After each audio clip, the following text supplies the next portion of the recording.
How you doing, YouTube? Matt with Massive Beer Reviews. Back to yet another review. Beer time. Bottled beer time. Barrel-aged bottled beer time. In the form of Blackstone Brewing's Black Belle. Yeah, Imperial stoutiness coming from down Nashville way, courtesy of Gray. Thank you very much, dude. He sent me off a little beer bomb the other day, and this is, I think it was 5 beers. This is number 4. I have one left, the big one. That one might go down tomorrow, but tonight we're doing the Black Belle. This is a limited 2017 release of an Imperial Stout infused with cacao nibs and aged in bourbon barrels. Brewed by Blackstone Brew Company in collaboration with Belle Mead Bourbon. Quality ale since 1994, done and done. ABV-wise, I don't see an ABV in here. So...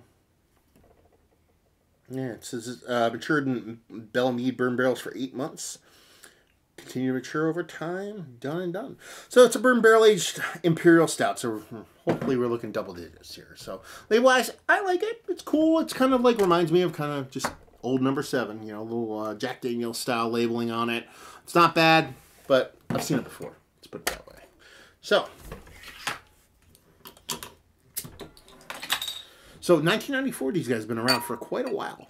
So I'm kind of curious to see what this has to offer. You know, usually if breweries have been around so long, and being how old I am, 42 years old today, thank you very much. This is January 13th when I'm filming this, by the way. And I figured I would have heard them by now. So we had about a half pinky finger of what I like my coffee to look like colored head, but it's dissipating pretty quick. And what is left is a big, rich, dark, stouty mixed out. So, yeah, she looks the part. Definitely has legs. See if she has a nose. Ooh, fresh bourbon. This is not, there's a little bit of smoky barrel char in there, and there's a little bit of red cherry, but the bourbon in there is fresh. Almost like there's a little extra bourbon in the barrel when they dump the beer in there. Yeah. Outside of that, I'm not getting too much beer. It's pretty much barrels, all barrels, every single portion of the barrel. Soft vanilla. The barrel char is not huge, but there's a little bit there, but it's all coming off very sweet because of how fresh and how new that bourbon is. So, yeah. Big, huge barrel. Now, they're talking about a bourbon place called Belle Mead. When I see mead, I think of mead. And then when I think of mead, I think of honey. So I'm getting like honey vibes off her. I don't know if that's psychosomatic or anything like that. But yeah, sweet. Big, sweet. Kind of curious how the beer plays in here because it's pretty much all barrel on the nose. Cheers.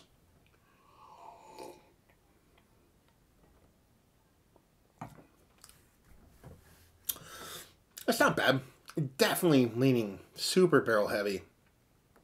The beer's in there, but it's way beneath it, and that bourbon is definitely hot. It comes off undercarbonated and a bit thin. I think it's a combination of it being a bit thin and it being undercarbonated. Very, very sweet.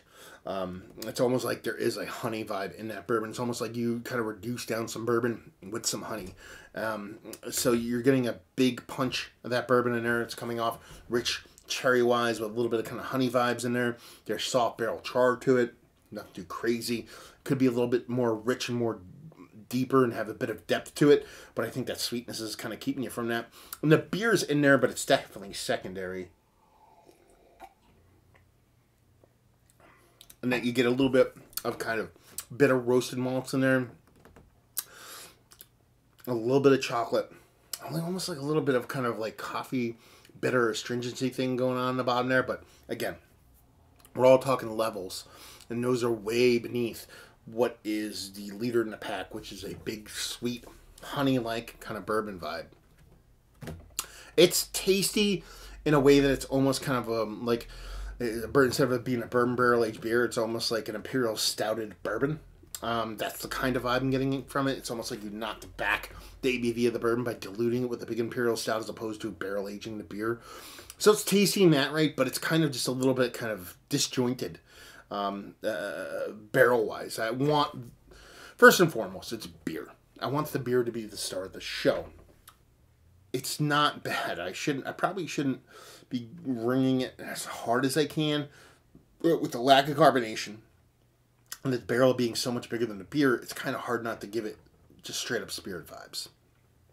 So if there was a bit more carbonation, the beer was a little bit more robust, and the barrel was a little bit smaller, the balance, I think, would work a little bit better, at least for me. So it's tasty, it's nice, it's okay, but is it kind of in the upper echelon of just, core 4 plus a barrel kind of beers? Probably not for me. So let's talk about it. Is it one of the better barrel-aged stouts, Imperial stouts I've had as of late? No. But it's tasty. If I was there, if I was at the brewery, they had this on draft, I'd definitely drink one. And if they had different variants or different years on draft, I'd definitely give it a whirl. So I'm not trying to say it's not worthy of a purchase. What I'm saying is it's just not worthy of being otherworldly. For the lack of better phrasing.